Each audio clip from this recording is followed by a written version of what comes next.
Hello, Craig. Hello, Colin. A couple weeks ago, we talked about the Chris Nolan movie Interstellar, and you suggested that we talk about another one of his films, which is Inception. And obviously, anyone has seen this movie. This is my second time I've seen this movie, and kind of like how with Interstellar, where I didn't see it for such a long time, it was because of the Nolan fanboys. And I like Chris Nolan, but back then, I don't like his fans that much, and I didn't like his fans back then either. But having said that, and I guess I should explain that they're the kind of people that said, oh, you don't like Nolan's movies because you're not smart enough. You just don't understand the complexities. I don't like those kind of people, especially when they came to Chris Nolan movies. But having said that, Craig, what did you think of Inception? I liked it, but not as much as most of his other movies. Really? I think I like this one more than Interstellar. Really? Yeah. I liked Interstellar more, but it could be because I think space is just more interesting. Space is definitely more interesting, I'll give it that, but this, I feel like, was the more complete movie. It was more consistent, because Interstellar had some very slow patches in that movie, and this one didn't really, this one flowed pretty well. And of course, I feel like with a lot of Nolan movies, one of my complaints is the exposition, but again, I can't really fault him too much because of the characters don't say too much. And then people will say, oh, I don't know what's going on, I don't understand. So they have the characters kind of dumb it down, and that is pretty much Joseph Gordon-Levitt's character. His guy's name is Arthur. He is Mr. Explain Everything Man. And so is Ariadne, who is the lady who explains everything too. She's the one that asks the questions, so then they could have the answers. Yeah, the audience, character for the audience, where they explain everything to her so the audience understands what's going on because all these guys are pros. Yeah, that's all she did was just ask questions. What happens with this? What is a kick? What's a limbo? What's another layer? No one else really has a character besides Leo, his Cobb. He's the only one that really has a character in this movie. Everyone else is just kind of there to explain what is happening. And to complete the mission. Yeah. Oh yeah, there's a team.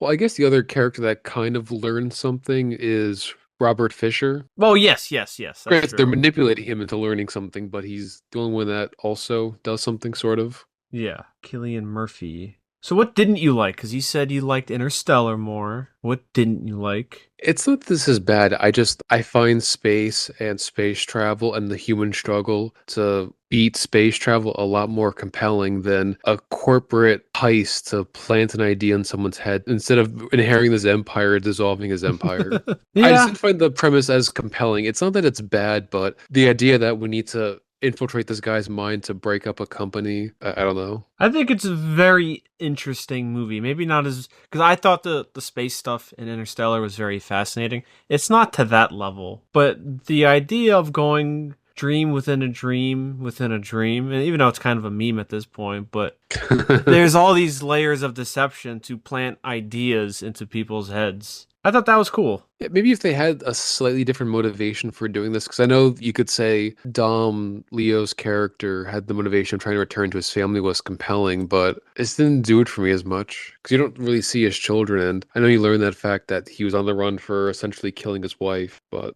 it obviously wasn't intentional. Yeah, because also it's not a selfish reason why they're doing what they're doing, but it kind of is that they're influencing a person to dissolve a rival company for this rich guy. So, Who's not even a good person or really altruistic. He says he can, at the press of a button, make all of his charges go away, but I don't know what a Japanese businessman can, how well he can influence American legal system. I know more he's got thinking his fingers everywhere, Craig. He bought the airline. They had that one little comment. We need to add it. another seat. I just bought the airline. I know I'm overthinking it, but it just didn't come off as compelling as Interstellar, where the world's at stake. And Yeah. I know it's unfair. I shouldn't compare it so much to Interstellar because they're two different movies, but you asked me why I preferred the other one. No, I understand. I understand. I think And also, oh, even you go. Sorry.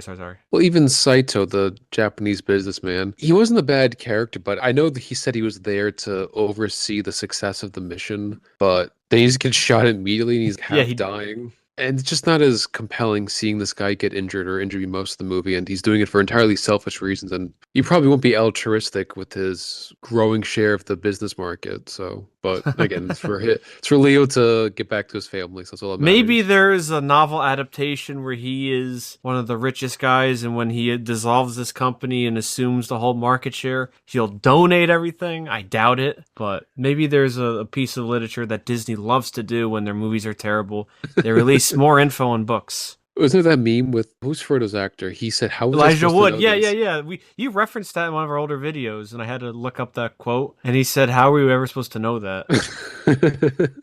Yes, how was I ever supposed to know that he was actually a good businessman and he solved the world's energy problems or whatever he did? Yeah, but I think my really only complaint is again, the exposition's kind of bad. That's Yeah, a lot of Nolan's issues with his movies are is the exposition. He's not very good at writing exposition in a way that feels natural and it can flow better. It's very got to get this point over, got to explain this, got to explain that, got to explain that, got to explain that. it's a necessary evil for his Yeah, movies. again, I can't fault him too much because then if he doesn't, then everyone will be like, oh, "Why didn't the movie say this or that? Why didn't they explain it?" And that's why you have those characters, the Ariadne, who asks all these questions in the beginning. And honestly, she felt like an intern, just asking all these questions about a company.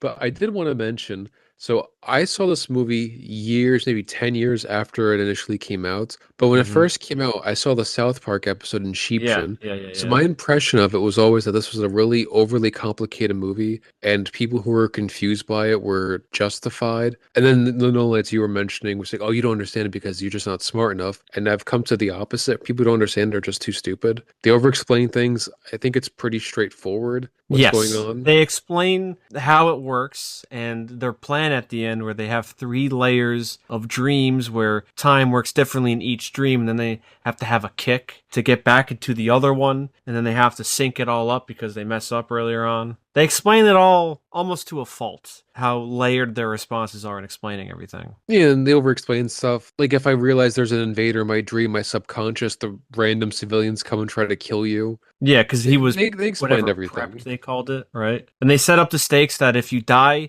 within the stream because of the medicine they're using to induce them in this sleep, that you'll be put into indefinite limbo Yeah, of catatonic state. consciousness. Yeah. Although, Colin, I rewatched this, I caught an error. I'm gonna ding them on my CinemaSin score. Oh, what's the error? When was it Ariadne? When she went into the deepest part of the dream to wake herself up, she jumped off a building.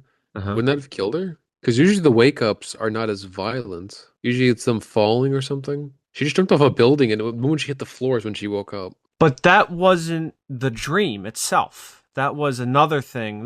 They were in limbo. I thought at any point in the dream, if they died, they would die for real. Oh, I thought it was only in the layers of the dreams. Honestly, it doesn't matter at all. But I noticed that I was like, oh, did I miss something? I thought you couldn't jump off a building to wake yourself up. It really isn't important. Oh I no, just because noticed no, it. that's how they get out of the limbo. Because remember, that's how Leo and whatever Mal got out. That's how you get out of limbo. You just can't die within the dreams. No, no, no. They were stuck in limbo, but they could kill themselves because they were on a powerful sedative. I don't know how much further you want to debate this. I really don't care enough to No, debate no, neither this. do I. Neither do I. But that's what I thought. I mean, maybe I'll have to rewatch that again. Surely in limbo, death can function as the kick. Okay, that's what I thought.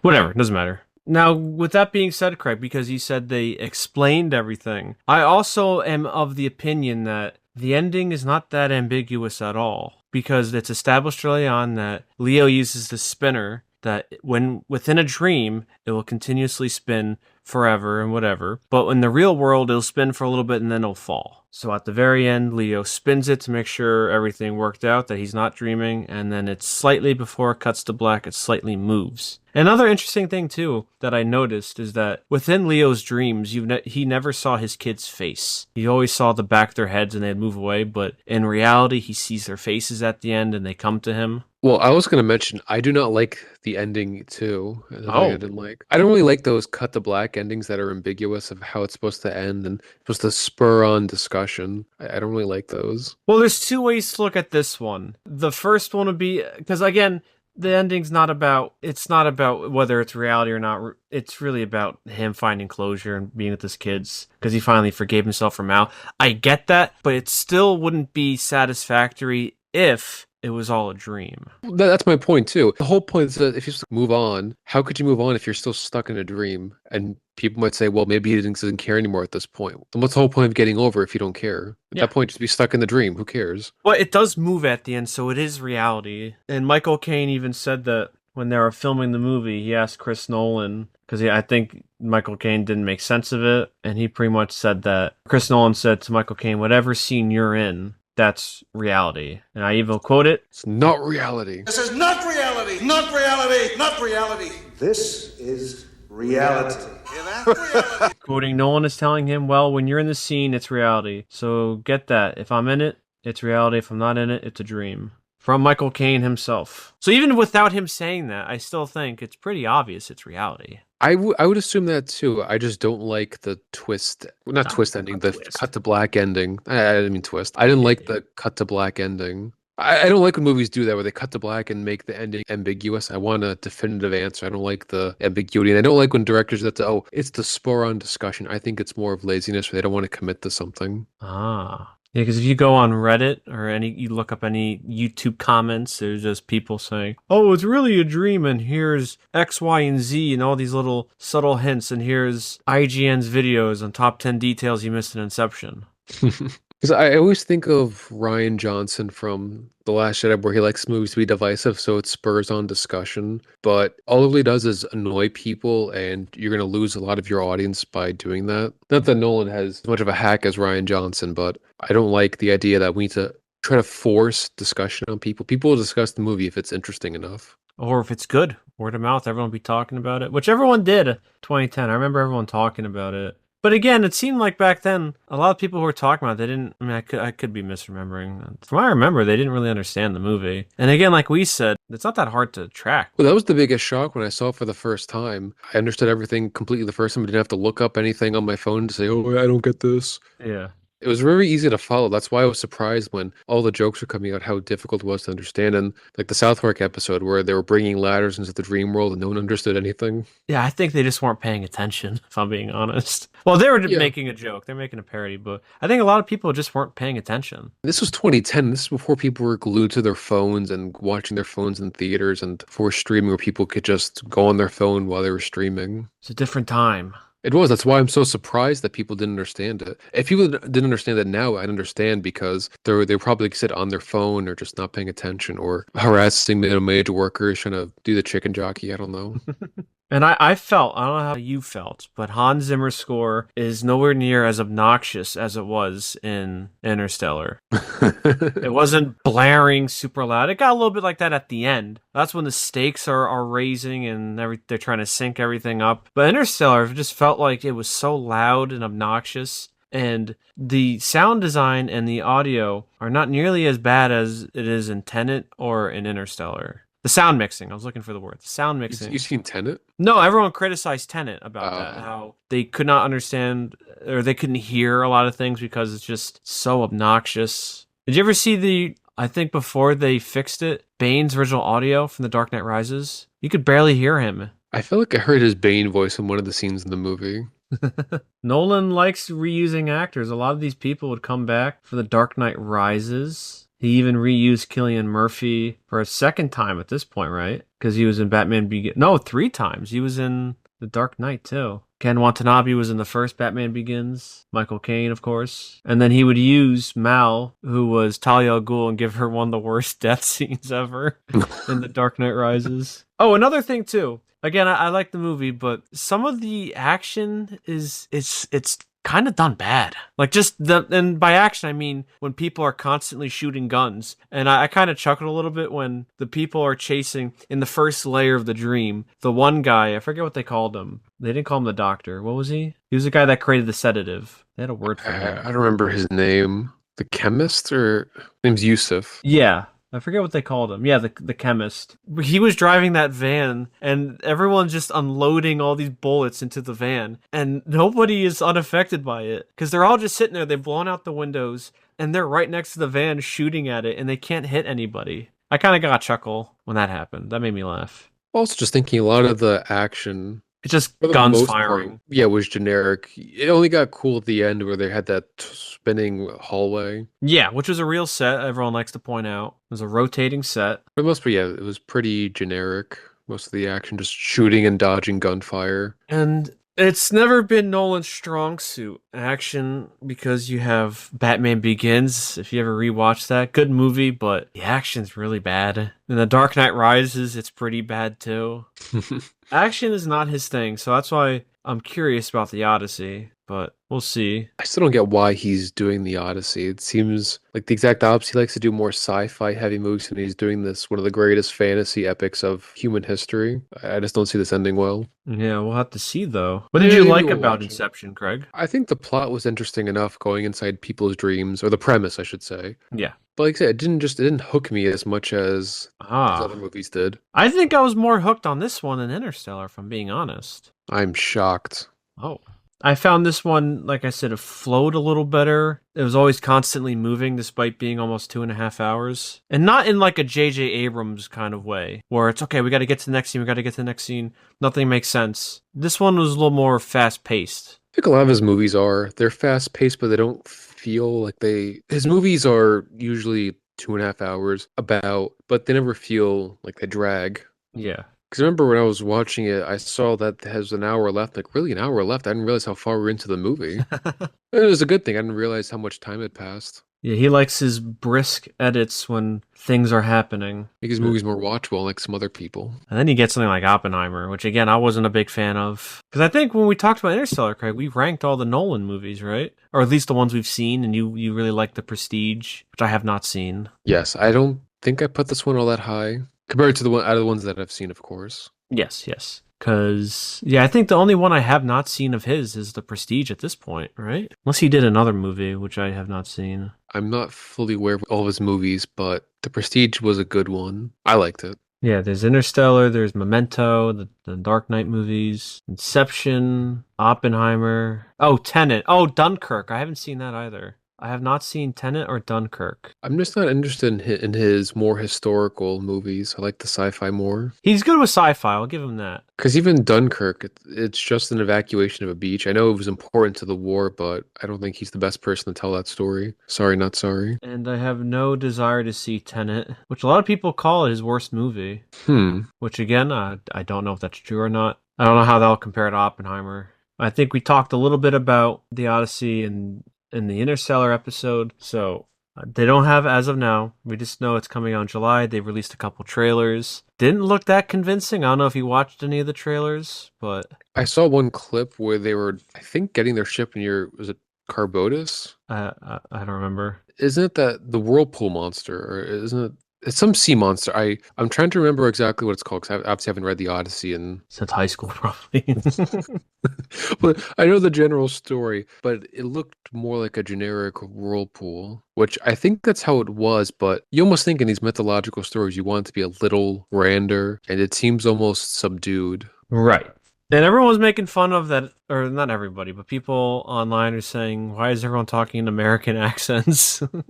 Even Tom Holland is speaking with American accent. When they say American accent, I can live with the fact that it's not an accent. What I hate is when they try to make people fancy and they give them English accents as if the That's British always the de accent. facto. That's Yeah, that's the only accent you can have to be high society. And this film is the most expensive of Nolan's career and the first one to be shot entirely on IMAX. And I saw something that said that, and I don't know if this is true or not. They said that for movies, at least at a movie theater, something filmed on IMAX can only at most be 3 hours long. So that's why Oppenheimer was exactly 3 hours long. So I don't think this thing will go over 3 hours. It'll be under it. Probably be like 2 hours and 55 minutes or something. I just wonder how he's going to condense a lot of it because for what I remember, at least in when it's converted to English, the English translation, isn't it like 400 pages, this book? If you give me a sec, I can get my copy. Oh. I think the Iliad was a little bit longer. I don't remember off the top of my head. Maybe this one was shorter. Yeah, you're right. The Iliad is a little longer for my copies. Yeah. My I don't know. copy of the Iliad is... Well, there's the appendix attached to it, but it's about 600 pages. Oh my god. The Odyssey is... Like 400, right? Yeah, about 500 pages. And there's also some appendices, so it's pretty close. Yeah, they're pretty thick books, so I wonder how he's gonna, I don't know, be faithful to one of the greatest pieces of mythological fiction in history. So I don't know. I'm definitely going to see it. Maybe not opening day, but could this be the first miss of Nolan's career? Even if people don't want to concede Tenet, could this be the first miss? I don't know. I just don't think it's a good idea for him to adapt something like this. I don't want to say that it's out of his depth, but it doesn't really. It's not along what he usually does. It clashes with his style. Yeah. Also, did you know, this is a bit of another tangent to our tangent, but did you know that they came out with another Odyssey movie a few years ago? They did? Yeah, it starred the guy who plays M and Voldemort. I remember Ray seeing a Fiennes. trailer for it. I remember seeing a trailer for it, and I don't think anybody saw it. Oh. Well, this one's got Nolan's name on it, so I don't know, Craig. It's gonna be something. I do think you're right, though. You're inkling that a lot of it's the more fantastical elements are probably going to be subdued a little bit. Because I think one of the trailers they showed the Trojan horse, and it didn't look as grand as you might expect. Yeah, which again begs the question why he wanted to do this. I don't know. I don't think I'm expecting this 1,000-foot tall horse, but you'd expect there to be, I don't know, a little more grand. Granted, it's a trailer, and watching it, you might get a different impression, but not what I'm expecting. We will see, though. We'll see how it all turns out in the next 2 months, because it's coming out July 17th, 2026, so we'll see. But Craig, going back to our original topic of the video, do you have anything else about Inception? Do you have a final line about what you want to say, what you liked, didn't like, just a summary? Another thing, not that it's about the movie, but how popular this movie was when it came out. Yes, it grossed a lot of money. And it might not seem like a lot now with how much all these comic book movies make, but it was pretty popular when it came out. I remember everyone talked about it. The word Inception is entirely derived from this movie, where you're going within dreams, inside dreams, or any form of recursion, you might say Inception. Yeah. It grossed $839 million, which now doesn't seem like a lot, but back then this was an original IP, so that is really impressive. No stupid franchises, original IP, and it grossed that much. Yeah, these are almost the historical nuggets that people might miss. Yeah, they like the movie or they agree with the consensus, but it's hard to relive what it's like to live through something. Yeah. Even if you're not the biggest fan of it, Craig, at least you could acknowledge how impactful it was. Well, everybody knew about it. Everyone was talking about Inception, going dreams inside dreams inside dreams. Yeah. People, I remember, I think it was at a food court and someone mentioned like a taco inside a taco. That was in the South Park episode. Oh, that's what I was thinking of. Yeah. I actually remember, taco and a taco. And that's South Park episode specifically. Yeah. Okay, that's what I was thinking of. Yeah. Okay, I guess I was in the mall. I was thinking of that specific joke. Maybe Leo. Yeah, Leo went to your dream and planted that idea into your head. Or you mixed up my memories, thinking it was something I physically experienced, not something I saw on the TV show. I'm losing grip on reality. I need my little spinning thing so I can see if I'm in the real world or in some dream world. This is not reality. Not reality. Do you have anything else about Inception? No. No. I liked it. I don't know where I'd rank it on Nolan's films. Would be in the upper tier. I think I would put this over Interstellar still. I really enjoyed it. It made a lot of sense the first time viewing it, so the confusion I don't understand necessarily, but still a good movie by Chris Nolan. With all that being said, though, Craig, unless you have anything else to say? Well, I like that as well. It just doesn't hook me as much as other movies. I think it's good, not great. Craig likes his sci-fi. I do. But the human struggle to overcome impossible odds. But with all that being said, this has been the Unbiased Opinion, where everyone's opinion is biased except ours. I'm Colin. I'm Matt Hasselbeck. And we will see you next time. This is not reality, not reality, not reality. This is reality.